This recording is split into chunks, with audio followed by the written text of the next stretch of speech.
नमस्कार, स्वागत है आपका नो योर कंपनी में। और आज बातचीत करेंगे एलिन इलेक्ट्रॉनिक्स के। ये कंपनी अपना आईपीओ लेकर के आई है जो खुला हुआ है, नई कंपनी बाजार में लिस्ट होने वाली है।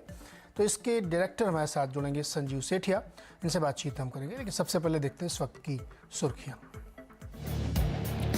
बाजार पर ग्लोबल मंदी का डर हावी, सेंसेक्स 500 पॉइंट टूटा, निफ्टी भी 18,250 के करीब, बैंक निफ्टी में 300 को गिरावट, मिड कैप इंडेक्स भी 1% से ज्यादा कमजोर। चौतरफा बिकवाली 1% ज्यादा टूटे, मेटल और real estate auto index, banking, pharma और एफएमसीजी शेयर्स में भी कमजोरी। सरकारी बैंकों में गिरावट का लगातार चौथा दिन, 4 दिनों में 6% टूटा निफ्टी पीएसयू बैंक इंडेक्स। पिछले 3 दिनों में UCO, IOB, Punjab and Sind bank 15% तक लुढ़के। और सीएनबीसी आवास की खबर पर मुहर, डाबर ने करीब 2 करोड़ शेयर्स में हुई ब्लॉक डील। सूत्रों के मुताबिक प्रमोटर ने बेची हिस्सेदारी, शेयर 2% नीचे। सेबी की अहम बोर्ड बैठक आज शाम, बायबैक नियम में हो सकते हैं बड़े बदलाव, धीरे धीरे ओपन मार्केट बायबैक हो सकता है खत्म, टाइम फ्रेम भी 6 महीने से घटाकर 1 महीने करने पर विचार।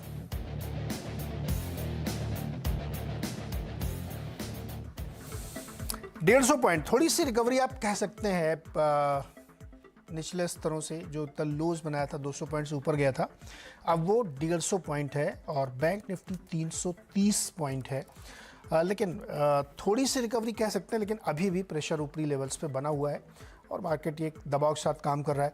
ग्लोबल मार्केट में रिसेशन की बहुत चर्चाएं हैं, उसकी वजह से दबाव है। साथ ही ट्रिगर ये हुआ कि बैंक ऑफ जापान ने अपनी क्रेडिट पॉलिसी रुख में बदलाव किया है और अब वो थोड़ा सा टाइटनिंग के मूड में है। तो बॉन्ड यील्ड को थोड़ा सा सपोर्ट मिलेगा ½ तक, तो उसकी वजह से दिक्कत हो रही है। आखिरी बैंक है दुनिया का बैंक ऑफ जापान का सेंट्रल बैंक, जिसने ये तय किया है कि वो थोड़ी सी मॉनेटरी टाइटनिंग करेंगे। तो इसकी वजह से जो सस्ता पैसा है, जो बहुत बड़ी मात्रा में सिस्टम में आता था, उसमें भी थोड़ी सख्ती आएगी। इसीलिए वहाँ से ट्रिगर हुआ सेल ऑफ और वो आपके सामने अभी भी जारी है।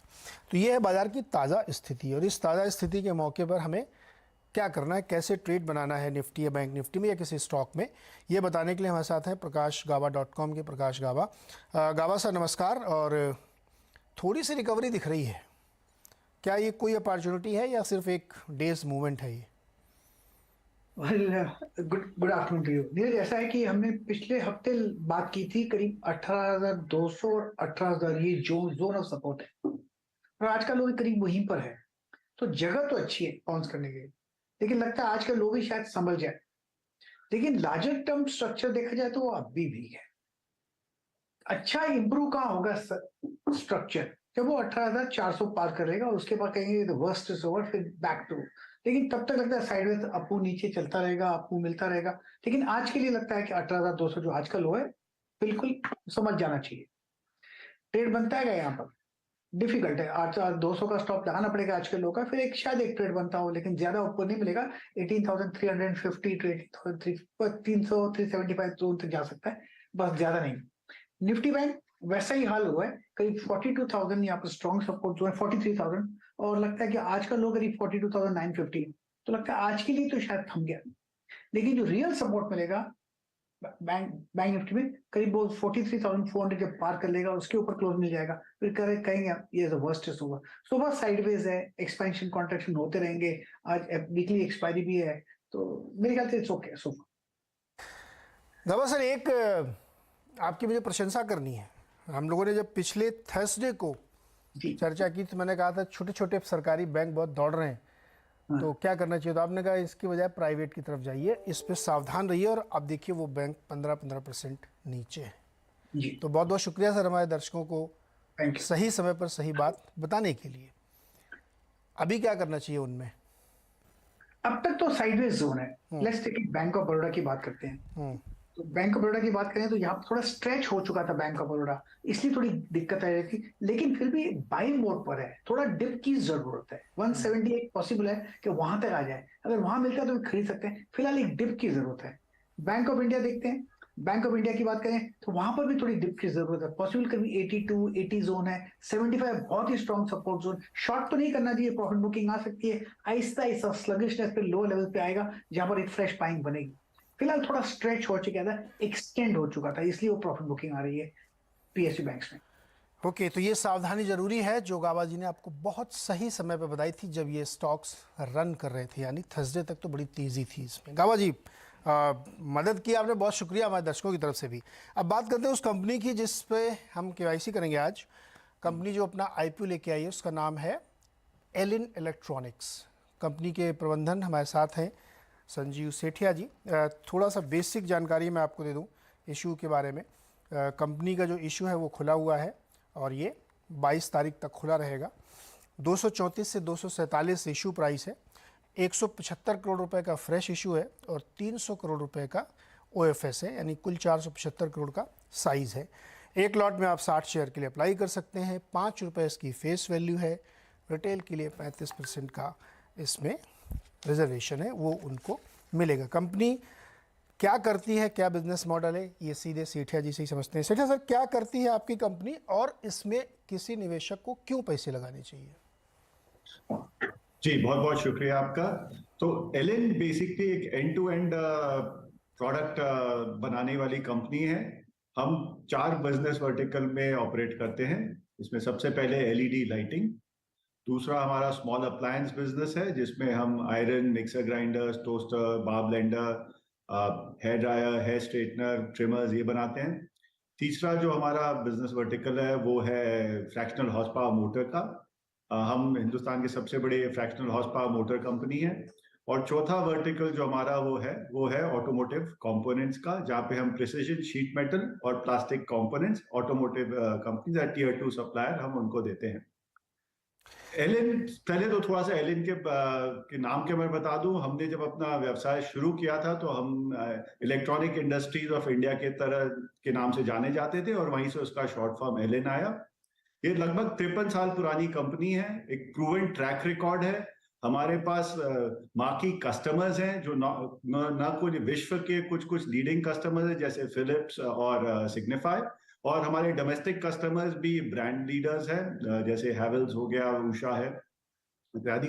तो एक प्रूवन ट्रैक रिकॉर्ड है और जिस सेक्टर में हम ऑपरेट करते हैं उस पे अगर आगे देखें तो ग्रोथ की बहुत अच्छी अपॉर्चुनिटीज है। और एलिन भी क्योंकि एक क्वालिटी कंपनी की तरह जानी जाती है, I will say we are prime to grow within this business. Sanjeev sir, आपकी शेयर होल्डिंग कितनी है और कौन बेच रहा है ओएफएस में? आपका प्रश्न तो आपस एक बार दोहराएंगे प्लीज। शेयर होल्डिंग इस वक्त कितनी है और ये ओएफएस में कौन बेच रहा है? हाँ, देखिए, सेठिया परिवार जो है लगभग 95% शेयर ओन करते हैं और वे फैमिली शेयर होल्डिंग अपनी बेच रही है। सर, पोस्ट लिस्टिंग कितनी प्रमोटर होल्डिंग बचेगी? तो बहुत कम हो जाएगी फिर। हाँ, देखिए पूरे परिवार को प्रमोटर की तरह नहीं आइडेंटिफाई किया है बेस्ड ऑन सब लीगल एडवाइस। कुछ मेंबर्स को किया है, तो पर फैमिली पोस्ट आईपीओ भी फैमिली के पास लगभग 58% शेयर कंपनी के फिर भी रहेगी। 58%? आप 58% कह रहे हैं अभी भी रहेगी पोस्ट लिस्टिंग? जी हाँ। ओके, आपका बिजनेस सर बहुत पुराना है लेकिन फिनेंशियल्स इसके ज़्यादा 4-5 साल में ही इम्प्रूव होते हुए दिखे हैं और पिछले 1-2 सालों में बड़ा शार्प जंप है। ये मैं एक बहुत ही ट्रेंड देख रहा हूँ कि जो भी कंपनी लिस्टिंग के लिए आती है तो साल 2 साल में बहुत शार्प जंप उसमें देखने को मिलता है। मार्जिन अभी भी आपके जो है बहुत ही 3-3.5% पे है। क्यों सर? देखिए, सबसे पहले तो हाँ, हम बहुत पुरानी कंपनी है, पर हम पहले 1974 से हमारा जो प्रोडक्ट था मेन टेप डेक मैकेनिज्म और माइक्रो मोटर्स थे और लगभग 25 साल तक हम इसी प्रोडक्ट पे हम काम करते रहे। बट टेक्नोलॉजी में काफी चेंज आई और आपको जैसे मालूम है कि जो टेप डेक या टेप रिकॉर्डर, सीडी, वीसीडी जिस प्रोडक्ट में हम काम करते थे जिसमें हम 25-30 साल तक थे, वो बेसिकली उसकी अब कोई जरूरत ही नहीं है क्योंकि अब म्यूजिक सुनने के लिए इनकी कोई जरूरत नहीं है। तो हमारे को एज अ कंपनी अपने प्रोडक्ट पोर्टफोलियो को पूरा बदलना पड़ा। It was a matter of survival also कि हम किस तरह से ये चेंजिंग टेक्नोलॉजी में हम सर्वाइव करें। हम कई नए बिजनेस वर्टिकल्स में घुसे, जिसमें जैसे मैंने बताया आपको एलईडी लाइटिंग है, मोटर्स है, अप्लायंसेस है, शीट मेटल कंपोनेंट्स है। तो कुछ टाइम हमारे को लगा कि अपने जो जिस नींव पे हम खड़े थे वो बिखर रहा था, तो उसको संभालने में कुछ वक्त लगा। और पिछले कुछ साल में हमने अपनी रणनीति भी चेंज की। हमने देखा कि हमारे पास बहुत अच्छे ग्राहक है, इंडिया का ये जो मार्केट है ये काफी ग्रो कर रहा है, रूरल इलेक्ट्रिफिकेशन काफी हुई है, मार्केट खुला है। तो मार्केट जो ग्रो कर रहा था, तो रणनीति में बदलाव लाए कि हम क्यों ना हम भी इस तेज बढ़ते हुए मार्केट में अपना शेयर बढ़ाएं।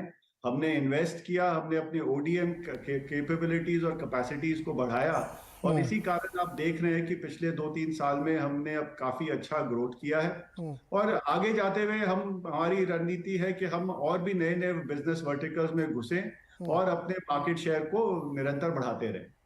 सर आपका कैश फ्लो थोड़ा नेगेटिव में दिखा था, क्यों? कोई बड़ा नहीं, वो कैपेक्स वगैरह किया? एक साल बेसिकली, वैसे हिस्टोरिकली हमारा कैश फ्लो हमेशा पॉजिटिव रहा है। हाँ। एक साल आपको जरूर देखने में आया, और बेसिकली वो कोविड के कारण था। आपको ध्यान में होगा मार्च अप्रैल में बेसिकली सारी फैक्ट्रियां बंद हो गई थी, तो उसमें रिसीवेबल्स में थोड़ी सी दिक्कत आई, बट अब हमारा कैश फ्लो पॉजिटिव है। और जैसे मैंने कहा, हिस्टोरिकली कैश फ्लो हमारा हमेशा पॉजिटिव रहा है। चलिए सर, आपकी क्लाइंट लिस्ट तो बड़ी अच्छी है, बहुत टॉप के प्लेयर्स हैं, फिलिप्स है, हेवेल्स है, ये सब हैं, लेकिन टॉप 5 कस्टमर से आपको 64% रेवेन्यू मिलता है। उसमें भी फिलिप्स आपके जो 85% है आपको रेवेन्यू देती है, हेवेल्स 49% आपको रेवेन्यू देता है एक एक सेगमेंट में। ये क्लाइंट कंसंट्रेशन थोड़ा रिस्की नहीं लग रहा आपको? हाँ, देखिए, हम वी आर ऑल्सो हमने इस पे काम किया है। पिछले कुछ सालों में हमने अपने client concentration, top 5 client concentration जो एक टाइम तक 72-73% तक था, उसको 65% पे ले आए हैं। और हम और नए क्लाइंट्स जोड़ रहे हैं कि हमारी प्लानिंग है कि इसको हम 50% तक ले आए हैं। एक चीज मैं आपको और बताना चाहूंगा, जो फिलिप्स आप बोल रहे हैं, वो फिलिप्स ब्रांड का कॉन्सेंट्रेशन हमारा जो है लगभग अभी आज के दिन 60-65% तक है। बट फिलिप्स इटसेल्फ अब 4 अलग अलग लीगल आइडेंटिटीज है। जैसे फिलिप्स लाइटिंग जो एक टाइम में हुआ करती थी, अब वो सिग्निफाई है, एक एकदम अलग ही कंपनी है, उसका बोर्ड भी अलग है और वो गवर्निंग भी उसकी अलग है। वैसे ही अप्लायंसेस भी, फिलिप्स ने अप्लायंसेस डिवीजन को एक और कंपनी को बेच दिया, हिल हाउस कैपिटल, और रॉयल फिलिप्स में अब खाली मेडिकल और पर्सनल ग्रूमिंग रहता है। तो वैसे देखा जाए तो हम 4 अलग अलग आइडेंटिटी से काम करते हैं जो ब्रांड फिलिप्स यूज करता है। तो उस तरह से बने बहुत ज्यादा कॉन्सेंट्रेशन एक कंपनी में नहीं है। फिर भी हमने अभी पिछले 2 सालों में और भी नए मार्की कस्टमर्स ऐड किए, जैसे बॉश है, फेबर है, और हमारी स्ट्रैटेजी है कि हम आगे जाके और अच्छे कस्टमर्स ऐड करें, जिससे हमारा क्लाइंट कॉन्सेंट्रेशन है वो लगभग टॉप 5 का 50% तक आ जाए। ओके, ये बताइए सर कि आपका जो एक ओडीएम मॉडल है, इसकी ग्रोथ और ट्रिगर्स क्या है? क्योंकि अच्छा, थोड़ा ये भी बताइए कि ये आप अपने मन से करके देते हैं, ये सामने वाला आपको बताता है, आप वो कर देते हैं? देखिए, ओडीएम का मतलब ही ओन डिजाइन और मैन्युफैक्चरिंग है। तो बेसिकली ये हमारी अपनी स्ट्रैटेजी के तहत हम इस पे मूव करते हैं, और ये प्रोडक्ट, कौन से प्रोडक्ट बनाने हैं, किस रेंज को केटर करना है, वो हम खुद डिसाइड करते हैं। उस प्रोडक्ट को हम डिजाइन करते हैं, फिर उसकी पूरी manufacturing, prototyping, quality, reliability establish करते हैं, और फिर उसको बना के जब तैयार हो जाता है और हम अपने यहाँ पे उसको टेस्ट करके हम खुद संतुष्ट रहते हैं कि हाँ, ये प्रोडक्ट जो भी मापदंड है उसको मीट करेंगे, फिर हम मल्टीपल कस्टमर्स पे जाके उसको ऑफर करते हैं कि देखिए, ये प्रोडक्ट हमारे पास तैयार है, ये सारे क्वालिटी के इंटरनेशनल मापदंड को मीट करता है, और उसको हम ऑफर करते हैं। और तो वो अपना लेवल चिपका के बेचे, सारा मतलब एंड टू एंड आपने करके दिया, रिसर्च किया, एंड टू एंड हम करके देते हैं। वो लेबल, हम ब्रांडिंग जो है, जो वो भी कर, कस्टमर, मतलब जिसको माल पसंद आ जाए वो अपना ब्रांड लेबल चिपकाए और हमसे ले, अपना बेचे। तो यानी आप रिसर्च भी करते हैं, डिजाइन भी करते हैं, फिर फिनिश प्रोडक्ट बनाते हैं। यानी अगर एक पंखा बनना है, सीलिंग फैन, तो उसमें सब कुछ आप बनाएंगे इंक्लूडिंग डिजाइन, राइट सर? बिल्कुल बिल्कुल बिल्कुल, वो हम करते हैं। तो ओडीएम, देखिए, ओडीएम बिजनेस के लिए हम इस तरफ गए क्योंकि एक ओडीएम बिजनेस में क्या, आपका प्रोडक्ट तैयार है, आप उसको ऑफर करके आप अपना जो सेल्स का जो पूरा लीड टाइम है उसको काफी कम कर सकते हैं। अगर आपके पास इसमें मार्जिन ज्यादा है क्या? बिल्कुल, मार्जिन भी इसमें नॉर्मल ओईएम से 1 से 1.5% ज्यादा है। तो सेठी साहब मुझे ये बताइए कि जब आपके पास रिसर्च कैपेबिलिटी है, जब आपके पास डिज़ाइन कैपेबिलिटी है, जब आप एंड टू एंड प्रोडक्ट बना लेते हैं, तो वो पंखा सेठिया के नाम से क्यों नहीं बेच लेते आप? देखिए, एक तो सेठिया को बहुत कम लोग जानते हैं। अच्छा, एलिन के नाम से बेच लीजिए फिर, या कोई अच्छा फैंसी सा नाम रख लीजिए। सेठिया या एलिन जो भी बोले, देखिए हमारा ये मानना है कि हमारी जो स्ट्रेंथ है ना, वो है प्रोडक्ट डिजाइन और मैन्युफैक्चरिंग। हाँ। और सेल्स और मार्केटिंग एक अलग ही स्ट्रेंथ है। माने हमारी कंपनी की जो स्ट्रेंथ है, हम उस पर फोकस करना चाहते हैं। हम अपने कस्टमर्स को भी अपना स्ट्रेंथ मानते हैं, वो हमारे स्ट्रेटेजिक पार्टनर्स हैं। अगर हम अपना खुद का ब्रांड लेके आएंगे तो सबसे पहले जो हमारे कस्टमर्स हैं, जिसके बलबूते पे हमारी आज फैक्ट्री चल रही है, वही हमारे को अपने कॉम्पिटिटर्स की तरफ देखेंगे। तो इस कारण हम अपने स्ट्रेंथ पे खेलना चाहते हैं। हम बहुत सारे और प्रोडक्ट्स हैं जिसपे हम घुस सकते हैं, जिससे हमारा बिजनेस बढ़ सकता है। तो हमको अपने जो आज के कस्टमर्स हैं, जिसके माध्यम से हमने आज कंपनी को इस मोड़ पे लेके आए हैं, हम उनके साथ आगे बढ़ना चाहते हैं और अपने स्ट्रेंथ को और बढ़ाना चाहते हैं और नए नए प्रोडक्ट्स ओडीएम या ओईएम मॉडल। नहीं सर, सेठिया सर, ये बहुत अच्छी स्ट्रेटजी है कि आप अपने कस्टमर के साथ इतने सालों से काम कर रहे हैं, तो उनके साथ ही काम करना चाहते हैं। लेकिन जब आप रिटेल में जाके बेचते हैं तो आपकी मार्जिन कहीं ज़्यादा होती है, रादर कि आप जॉब वर्क करें, और आपके पास अगर पूरी कैपेबिलिटी, तो आप रिस्क लेने से डर रहे हैं क्या? देखिए, रिस्क मेरी बात नहीं है। आज के दिन जैसे आप भी समझते हैं कि आज प्रोडक्ट्स है, मार्जिन्स उस पे काफी कॉम्पिटिटिव है। तो हमारे पास इतना भी मार्जिन नहीं होता है कि हम अपना ब्रांड भी बिल्ड कर लें, सेल्स मार्केटिंग के पूरे नेटवर्क करें, उस पे भी बहुत खर्चा आता है।